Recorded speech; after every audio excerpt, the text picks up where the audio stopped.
Hai teman-teman, perkenalkan saya Lydia. Saya untuk saat ini tinggal di Boyolali, Jawa Tengah. Saya adalah seorang ibu dari 4 orang anak. Yang pertama, Senandung Diva, itu umurnya 8 tahun, cewek. Kemudian yang kedua cowok, Damai, usianya 5 tahun. Kemudian yang ketiga Mahen, cowok, usia 3,5 tahun. Dan yang terakhir baru 2 bulan yang lalu launching, itu Mika, usianya baru 2 bulan, cowok juga. Nah, yang pasti saya sangat bersyukur sekali saya bisa menjadi bagian dari grup yang memfasilitasi orang tua yang ingin bertumbuh bersama. Kelihatannya bakal seru sekali perjalanan dari grup ini untuk beberapa bulan yang akan datang. Berapa bulan ya? 1,5 bulan yang akan datang. Nah, menanggapi dari apa yang diminta dari kakak pembina kakak pembina untuk meng-share kenapa sih kok bisa milih CM, kenapa kok bisa klik sama metode ini, terus sejauh apa praktek metode CM, dan baik secara prinsip maupun teknisnya, kemudian kendala apa yang dialami.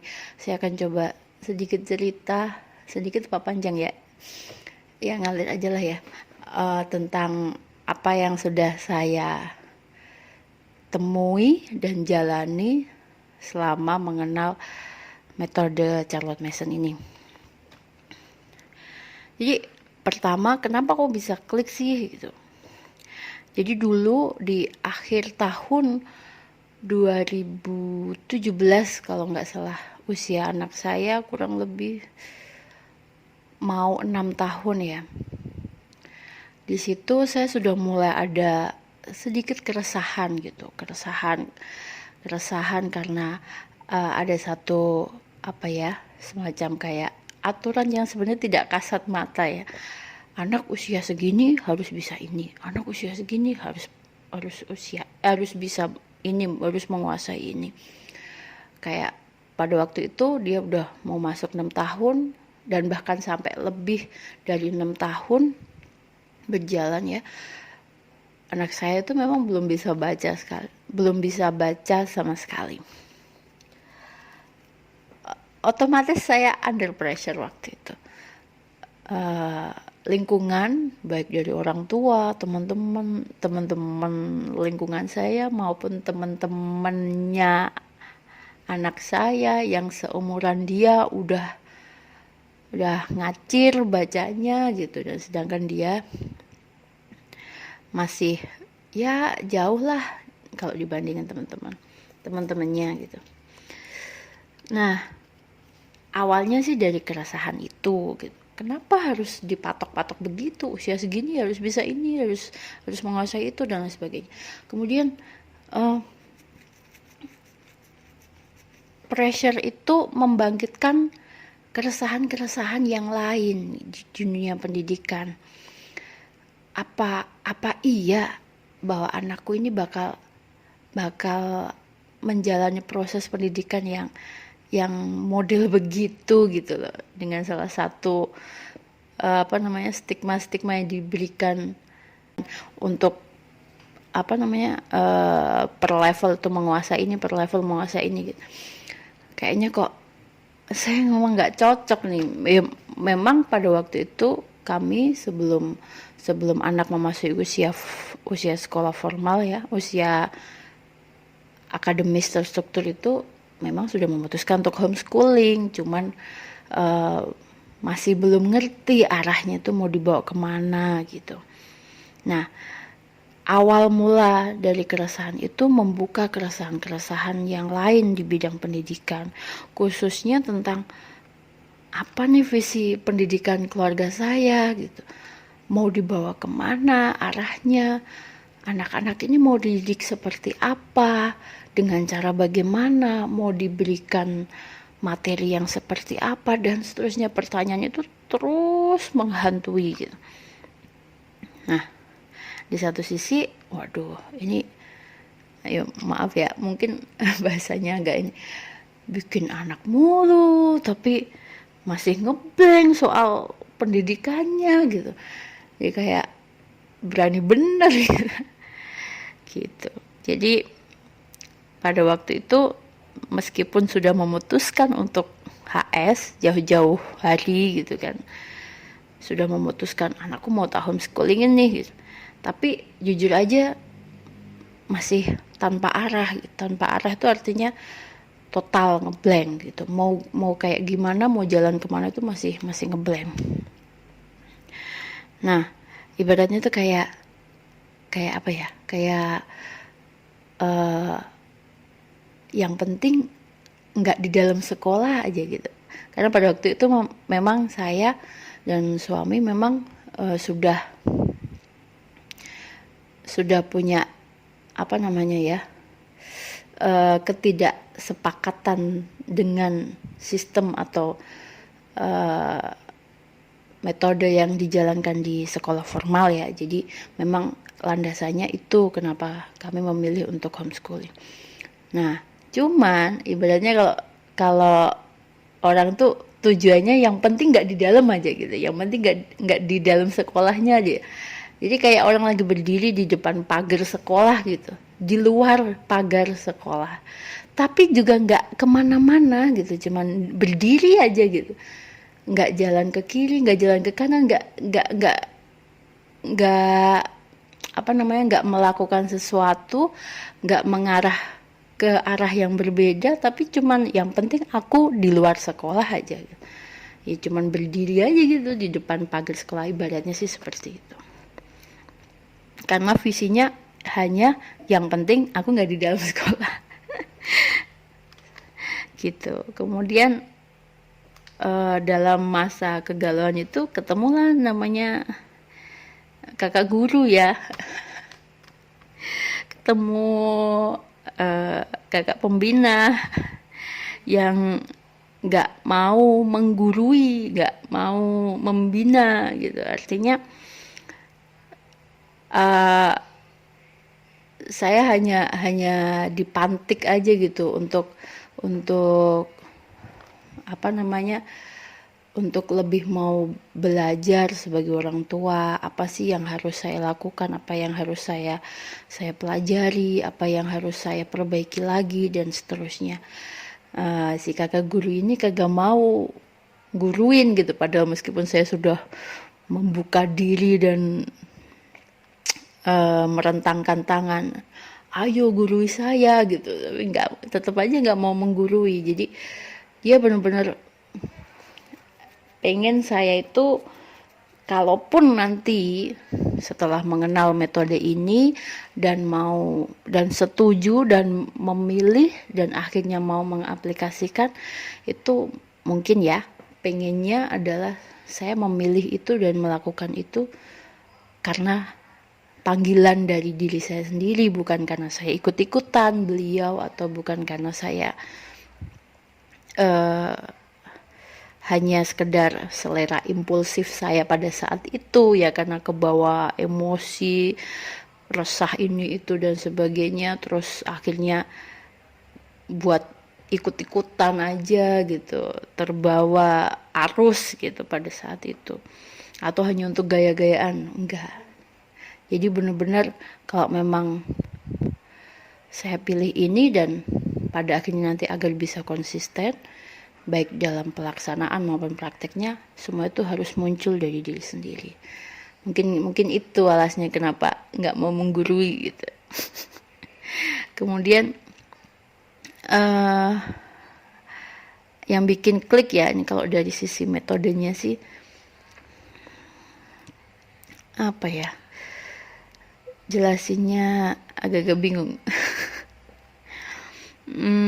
Yang pasti tadi satu ya, menjawab keresahan tentang dunia pendidikan. Yang banyak sekali pertanyaan-pertanyaan itu perlahan satu persatu terjawab gitu. Waktu itu saya dikenalkan dengan buku Cinta yang Berpikir, buku yang sebenarnya sudah saya miliki bertahun-tahun yang lalu, tapi hanya terpampang di tumpukan apa di perpustakaan ya, di perpustakaan, di tumpukan buku-buku yang ada di rumah gitu, nggak pernah tersentuh karena memang saya sangat tidak suka membaca, sangat tidak suka membaca. Jadi buku apapun tuh nggak ada yang kesentuh saya lah pokoknya. Nah, waktu itu saya dikasih satu file tentang CM, kemudian oke, udah selesai, nggak tahu udah mudeng apa enggak, terus disuruh terus apa lagi gitu, pelajari buku ini, baca aja buku ini gitu. Nah, saya baca buku Cinta yang Berpikir. Nah, dari situ tuh aduh, baca satu bab aja sekilas filosofi tuh berbulan-bulan gak paham-paham, diulang sampai akhirnya setiap dari apa yang kemudian saya pahami, saya temukan, itu memberikan saya sebuah titik terang gitu untuk menjawab keresahan-keresahan dalam dunia pendidikan anak-anak yang menggelayuti saya beberapa waktu sebelum itu gitu. Tuh, kemudian yang kedua apa ya, sebenarnya metode ini tuh membangkitkan kesadaran sih ya. Jadi nggak hanya sekedar sebuah metode yang diperuntukkan anak-anak, tapi juga untuk orang tuanya, dan bahkan mungkin lebih banyak untuk orang tuanya gitu. Orang tuanya dulu yang benar-benar digoreng gitu sampai matang. Digoreng. Kalau baca sekilas filosofi di CIB itu udah ibaratnya kayak raja siapa itu? Damokles. Di atas kepala itu ada, kalau itu kan pedang ya, kalau ini sarung tinju gitu. Udah siap nampolin kita gitu kalau setiap kali baca satu paragrafnya yang ditulis Mbak Ellen tuh, aduh, udah ditampol kanan, tampol kiri, udah yes. Sebenarnya kalau semua isi dari apa yang ditulis di buku CIB itu, kita sudah meyakini bahwa itu adalah sebuah kebenaran, sebuah ya memang harusnya begitu gitu, sebuah keharusan, idealismenya begitu. Tapi mungkin karena pengetahuan dan atau kepercayaan itu masih bercecer-cecer, kemudian belum ngumpul jadi satu. Nah, metode buku Cinta yang Berpikir atau metode Charles Manson ini mengumpulkan itu menjadi satu dan jadi satu formula yang sangat komplit gitu, lengkap gitu. Jadi yang pasti ini metode yang membangkitkan kesadaran saya sebagai orang tua, baik dalam melihat anak-anak, memandang anak secara hakikatnya seperti apa, kemudian memposisikan diri saya sebagai orang tua yang bagaimana saya punya tugas dan tanggung jawab seperti apa saja dalam mendidik anak-anak, di dalam kehidupan saya sendiri secara mandiri, saya harus seperti apa, itu semuanya dirangkum dengan begitu lengkap oleh metode ini. Kemudian yang ketiga apa ya, metode ini tuh filosofis sekali gitu, ada filosofinya. Itu keren sih kalau menurut saya. Artinya kalau saya menangkapnya begini ya, biasanya kan kalau metode pendidikan itu ya hanya seputar teknis gitu ya, isinya cuman dominan tuh teknis gitu. Jarang bahas filosofinya. Filosofi teknis ini dasarnya ini, teknis ini filosofinya ini. Itu jarang sekali saya temui gitu. Kalau saya menyimpulkan bahwa metode Charles Manson ini adalah metode yang bertanggung jawab gitu. Metode yang bertanggung jawab artinya metode yang memastikan bahwa orang-orang yang nantinya akan mengaplikasikan, orang-orang yang nantinya akan menjadi praktisi metode ini, itu melakukannya atau menjalaninya atau mempraktekkannya dalam keadaan terus tersadarkan gitu, dalam keadaan terjaga kesadarannya. Karena apa? Karena seimbang antara praktek dengan filosofinya gitu. Jadi ibarat pohon tuh kan memang harus dua arah ya, nggak bisa cuma satu arah, tumbuh ke atas dan juga harus tumbuh ke bawah. Artinya kita ngomongin filosofis berarti kita mempertajam akar kita, dan kita ngomongin teknis berarti kita ngomongin batang dan buah gitu. Jadi nggak bisa kita cuma ngurusin batang dan buah, batang molas, batang buah, tapi akarnya nggak diurusin gitu, nggak dibahas, nggak dikuatin, nggak ditajemin, ya nggak bisa, pohon itu akan tumbang gitu. Gak mungkin pohon yang berdiri kokoh, dia besar, kuat gitu, tapi dia berdiri di atas akar yang rapuh, akar yang kecil, akar yang pendek, kan gak mungkin. Jadi saya menganggap bahwa metode Charlotte Mason ini metode yang bertanggung jawab, yang tidak hanya memandekkan secara teknis, tapi juga menjaga kesadaran dengan terus mempelajari filosofi dari setiap apa yang dilakukan. Jadi memastikan bahwa ketika melakukan sebuah teknis itu tahu dasarnya gitu, tahu ada fondasinya, ada prinsip-prinsip yang dia ketahui sebelum menjalankan satu teknis tersebut gitu. Dan itu keren juga menurut saya, keren itu, artinya nggak sembarangan metode yang memikirkan sampai segitunya gitu sih. Terus filosofis, dan kebetulan saya juga orangnya emang udah dari dulu suka gitu dengan pemikiran-pemikiran yang filosofis, yang mendalam, yang penuh dengan perenungan gitu, reflektif gitu. Memang udah seneng sih. Jadi ngeklop banget nih kalau ketemu dengan metode didik anak yang juga menumbuhkan orang tuanya. Itu kayaknya ruang yang memang saya banget gitu. Kemudian visinya ya, visi dari metode ini itu pemuliaan karakter anak. Ya ampun, itu apa ya? Di saat semua orang sedang berpikir bahwa pendidikan itu untuk mencetak anakku supaya jadi pinter, supaya nanti jadi sukses, supaya nanti bisa jadi bekerja di sini, bekerja di situ, bekerja sebagai ini dan itu, dan hanya sekedar menguasai keterampilan praktis, keterampilan bekerja untuk mendukung nanti profesinya gitu. Di satu sisi kok ada metode yang menawarkan tujuan utamanya bukan itu gitu. Tujuan itu hanya salah satu dari kemampuan atau potensi yang dimiliki oleh anak, tapi bukan itu tujuan utamanya. Tujuan utamanya untuk pemulihan karakter. Ini kok something ini gitu kan waktu itu. Ya mungkin pendidikan karakter itu sudah banyak ya didengungkan sama orang-orang. Tapi jujur aja kalau saya mendengar orang-orang sedang berbicara tentang pendidikan karakter, masih ngeblur aja gitu antara visinya yang tinggi tapi misinya masih nggak jelas. Iya tahu pendidikan karakter itu yang seperti apa. Terus cara untuk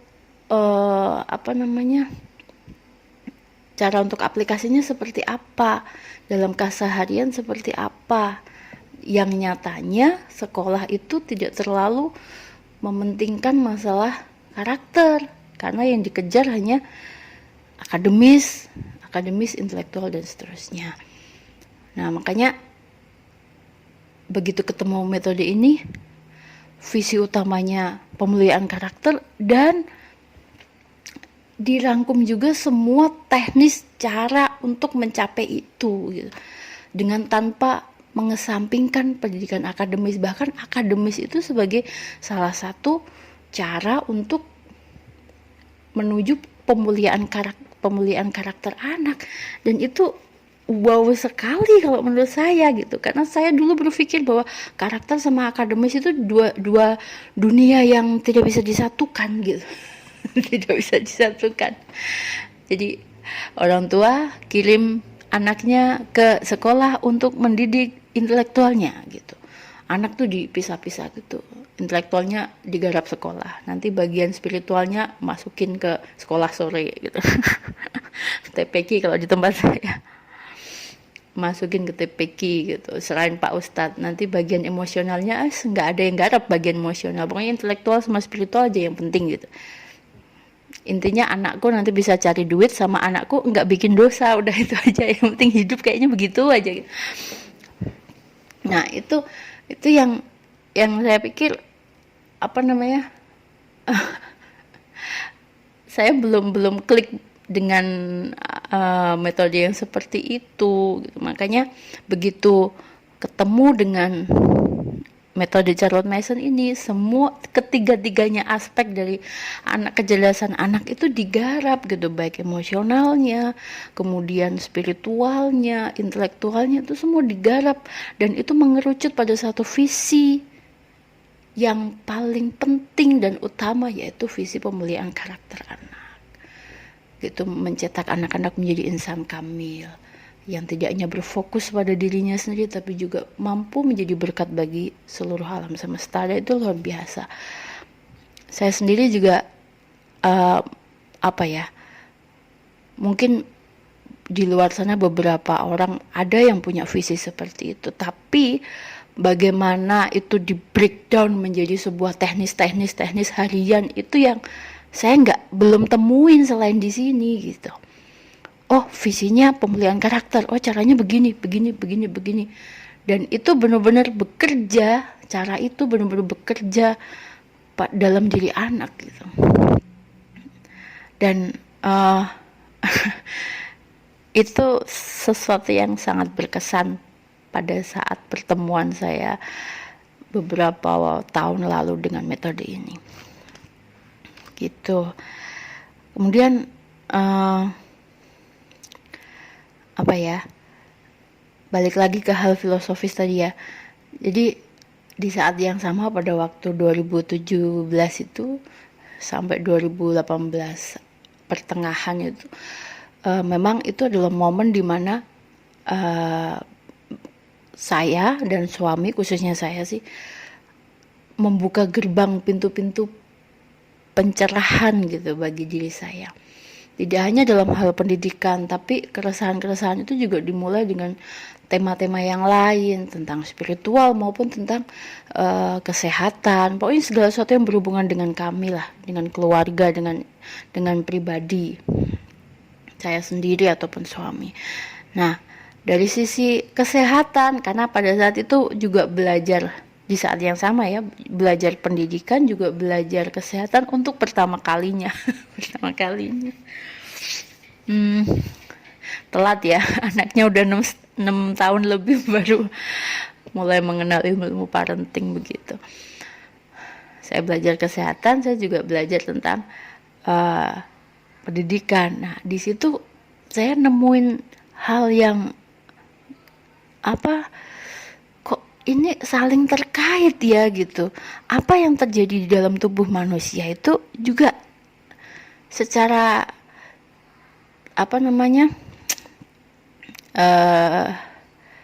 kiasannya juga terjadi di pikiran manusia gitu. Apa yang terjadi di tubuh manusia juga dialami pikiran manusia. Jadi kalau bagian pendidikan itu kan didik sisi ruhnya gitu kan, bukan kalau kesehatan itu physically-nya gitu. Nah, seperti halnya kayak tubuh itu butuh makan, pikiran juga butuh makan. Tubuh yang mengalami busung lapar akan mengalami gejala-gejala seperti ini. Begitupun dengan pikiran yang mengalami busung lapar juga akan mengalami gejala yang seperti ini. Terus tubuh yang mengalami malnutrisi dia akan menjadi seperti ini gitu kan. Kemudian pikiran yang mengalami malnutrisi juga mengalami hal yang kurang lebihnya hampir serupa gitu. Secara kiasannya gitu ya. Nah,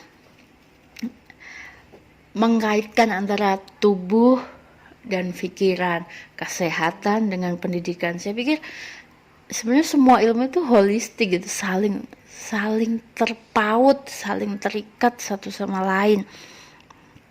Kayak proses anak gitu kan, dari bayi dia dikasih ASI full selama 6 bulan. Kemudian setelah 6 bulan dia dikasih MPASI. Kemudian dia mulai prosesnya merangkak, mulai berjalan terus sampai berlari. Tak pikir itu sama ya kayak pendidikan gitu. Pada waktu awal, anak usia awal, ya anak itu hanya menggantungkan pendidikan ya dari internal keluarganya. Kayak dia dapat ASI ya kan dari ibunya, makanan dia ya cuma dari ibunya. Belum boleh makan makanan lain selain dari ibunya. Setelah 6 bulan dirasa anak sudah cukup tumbuh gigi, mulai kan ada yang 5 bulan 6 bulan udah tumbuh gigi. Oh, mulai nih dikasih makanan yang lain, pendamping ASI. Mulailah kita dikasih fase akademis terstruktur. Anak mulai harus kenal dengan berbagai macam makanan yang bergizi, variasinya yang banyak, kaya akan nutrisi dan variatif gitu ya, bermacam-macam, gak cuma dari satu jenis makanan aja. Itu. Kemudian apa ya? Anak udah mulai bisa merangkak, mulai bisa berjalan, mulai bisa berlari, ya sama kayak proses pendidikan gitu. Kita nggak selalu harus menggandeng anak, nggak selalu harus menggendong anak. Ada waktunya memang anak tuh dibiarkan untuk berjalan sendiri di atas kaki dia sendiri. Nah, hal-hal seperti itu yang iya ya gitu. Ternyata nyaut ya antara pendidikan dan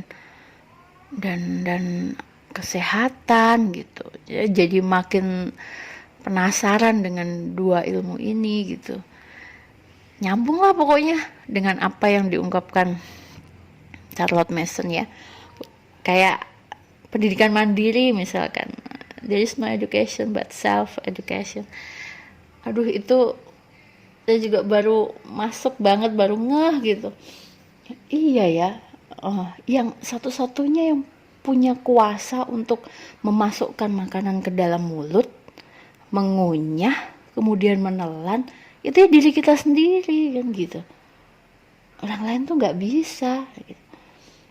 Jadi self education memang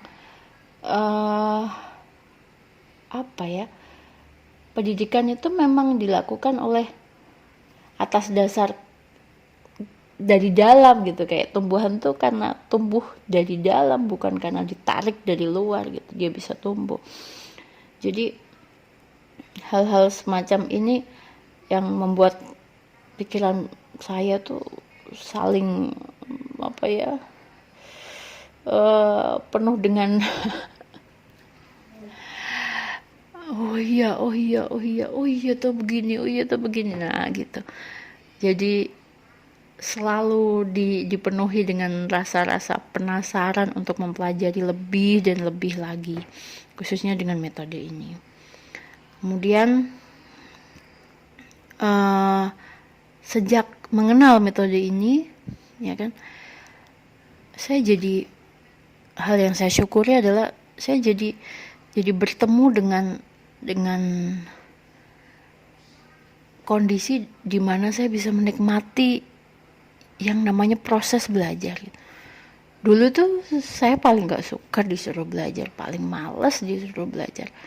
Tapi setelah belajar metode ini gitu, semakin banyak punya ruang untuk berpikir filosofis, banyak yang terpantik gitu loh dari quote-quote-nya Charlotte Mason ya. Saya jadi bisa merasakan bahwa ilmu itu ternyata lezat ya gitu. Belajar itu ternyata nikmat ya gitu. Ya baru ngehnya ya baru ini setelah bertemu dengan metode ini.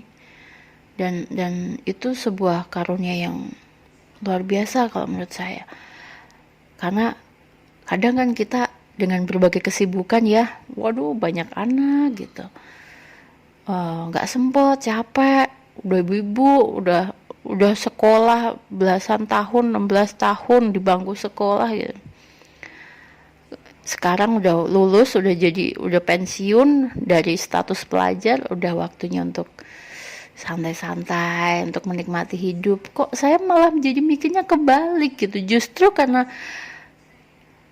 kita udah, ya mungkin makin hari umur makin berkurang, kayaknya ada hal yang kurang gitu dalam hidup kita kalau kita melewatkannya tanpa mempelajari sesuatu gitu, tanpa merenungkan sesuatu, merefleksikan sesuatu, dan hal itu menjadi terbiasa bagi saya. Kemudian akhirnya saya bisa ngerti, ngerasain, oh belajar tuh nikmat ya, ilmu itu lezat ya gitu. Letupan-letupan itu tuh setiap hari muncul gitu. Itu sih yang bikin saya klik dengan metode ini. Awal mulanya dulu ya, artinya ini dari sudut pandang saya pribadi gitu. Belum lagi membahas tentang konten-konten dari apa yang sudah diramu oleh Charlotte Mason ini, yang hampir semuanya, sejauh yang saya pelajari, kan belum semuanya saya pelajari, hampir semua dari apa yang dikemukakan oleh Charlotte Mason ini, ya memang itulah pendidikan yang fitrah bagi anak-anak gitu. Kalau saya lebih suka menyebutnya mungkin pendidikan yang holistik ya. Dia menyentuh semuanya gitu. Ya kayak tadi tiga ranah tadi, intelektual, emosional, kemudian spiritual, itu disentuh semuanya gitu sama metode ini gitu. Tidak ada pembatasan mana sekuler, mana yang agamis, nggak ada. Tuhan menyertai kita. Nah itu ingat banget itu quote-nya. Aduh, kalau orang-orang di luar kan masih memisahkan itu, belajar sains ya berarti nggak ada Tuhan di situ.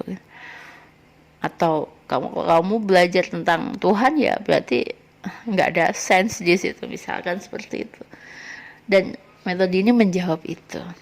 Banyak sekali, saya nggak bisa jelasin semuanya, nanti takutnya kepanjangan. Terus sejauh apa mempraktekkan, sebenarnya waktu awal-awal itu masih meraba-raba, total meraba-raba, karena ya itu tadi ya, kakak pembina saya itu kan sangat luar biasa gitu. Luar biasanya ya karena nggak mau gurui gitu. Gak mau gurui, bener-bener saya harus cari jalan sendiri gitu, saya harus berjalan sendiri. Ibaratnya orang tuh nggak gendong tapi gandeng gitu. Jadi saya diminta untuk merasakan sendiri, menjalani sendiri apa yang beliau juga pernah lewati di awal-awal, gimana rasanya. Saya diminta untuk menyaksikan sendiri semua itu. Jadi kalau gendong kan saya nggak jalan sendiri, tapi saya nggak capek, saya nggak lelah, tapi digendong gitu. Tapi ini cara untuk memantik saya tuh dengan cara digandeng gitu. Dan itu so sweet banget. So sweet banget. Ya waktu itu nyusun formula sendiri, ya lihat-lihat IG-nya mbak CMers yang sudah senior, aduh gitu. Aduh, lihat IG, lihat Facebook Mbak Ellen, Mbak Maria, Mbak Lili, sama Mbak kakak pembina. Ya ada dua sisi sih ya yang saya dapatkan. Yang pasti satu, saya terinduksi semangatnya gitu kan, terinduksi energinya, tercerahkan setiap kali baca-baca postingan. Tapi ada sisi lain juga, terintimidasi. Aduh, itu kapan anakku begitu ya Allah gitu kan. Aduh, kayak ngimpi aja. Cuman dari situ kemudian ibaratnya kayak puzzle gitu, susun-susun sendiri, terus buka-buka dari AO, ya kan. Oh, yang dipelajari ini, ada picture study, ada studi komposer, kemudian yang harus dilakukan begini. Oh, membaca lantang, kemudian narasi, kemudian hastakarya, nah terus studi, banyak lah yang sudah saya jalani ya sesuai apa yang diteladankan oleh para praktisi senior gitu, kurang lebihnya seperti itu. Saya menyerap energinya, kemudian saya coba formulasikan untuk anak-anak saya, menyesuaikan dengan kondisi keluarga kami tentunya, dengan bahan-bahan yang hunting sana hunting sini, menyediakan living book step by step, tahap demi tahap, ya setahun bisa 2-3 kali pengadaan living book tergantung tabungannya penuhnya. Ya pokoknya ada usaha untuk ke arah sana. Terus bertukar pikiran dengan beberapa CMR, misalkan ada referensi bacaan atau referensi rekomendasi living book yang udah disarankan untuk tiap level, tiap kelas, itu sebisa mungkin untuk saya fasilitasi di rumah gitu. Kalau untuk yang sudah berjalan rutin sih sebenarnya kurang lebih sama dengan apa yang pernah di-share sama Mbak Ayu di blognya gitu. Kalau pagi itu paling ya membaca lantang, kemudian menulis. Saya ambil dari peribahasa atau tokoh atau apa namanya, quote-quote dari tokoh besar dunia gitu. Terus matematika, MEP, kemudian narasi. Nah, kemudian yang mingguannya atau yang nggak setiap hari ada itu ya kayak picture study, kemudian studi komposer, hastakarya, narasi, puisi, dan lain sebagainya. Piano. Mungkin lebih banyaknya adalah penerapan habit training ya. Habit of obedience, kemudian kekuatan kehendak dan lain sebagainya. Itu terus sih, harus terus direfleksikan, terus evaluasi, refleksi, bahkan gonta-ganti formula, maksudnya bacaan ini kayaknya belum cocok buat anakku, udah di skip dulu deh, diganti yang lain gitu. Itu udah sering banget, jadwal juga sering berganti-ganti.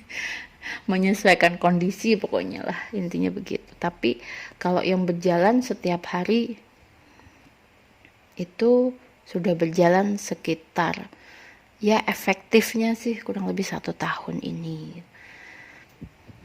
Kemudian prinsip-prinsip kayak pendidikan adalah atmosfer, disiplin, dan hidup itu ya tidak lupa untuk selalu saya tekankan dalam diri saya, khususnya dalam mendampingi anak-anak belajar.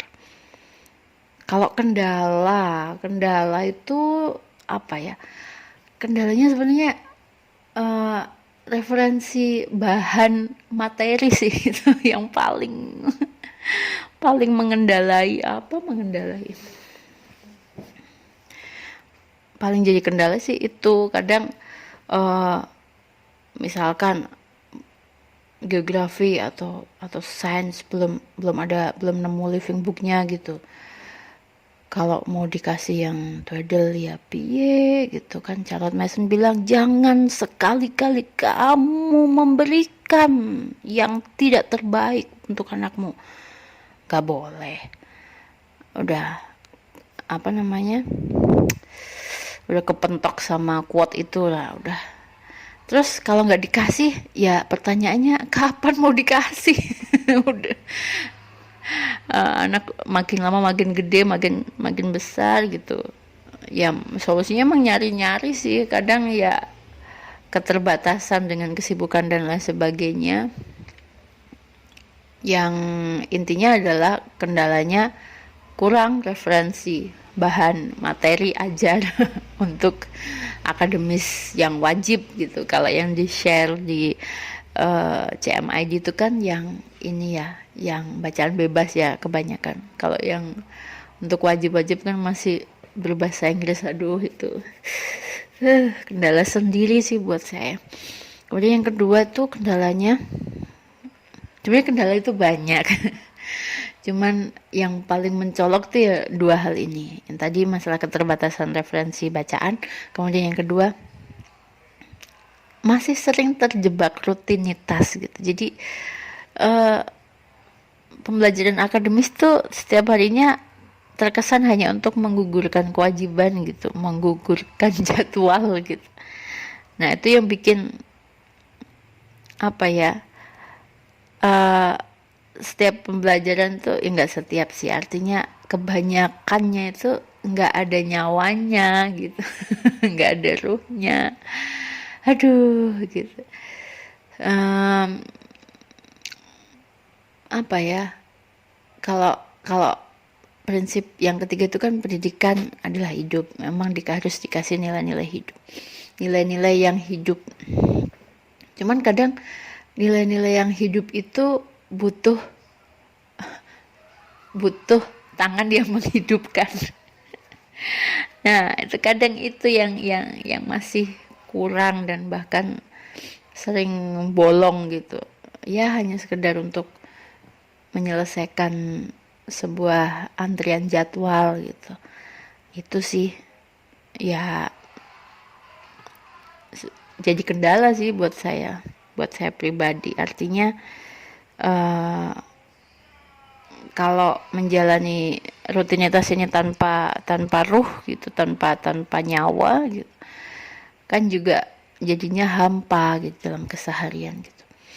Ya mungkin itu yang bisa saya share untuk perkenalan di awal. Mohon maaf jadi panjang dan lama sekali.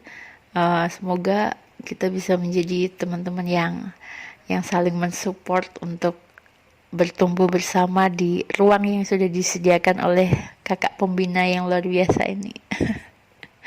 Terima kasih dan selamat belajar untuk teman-teman semuanya.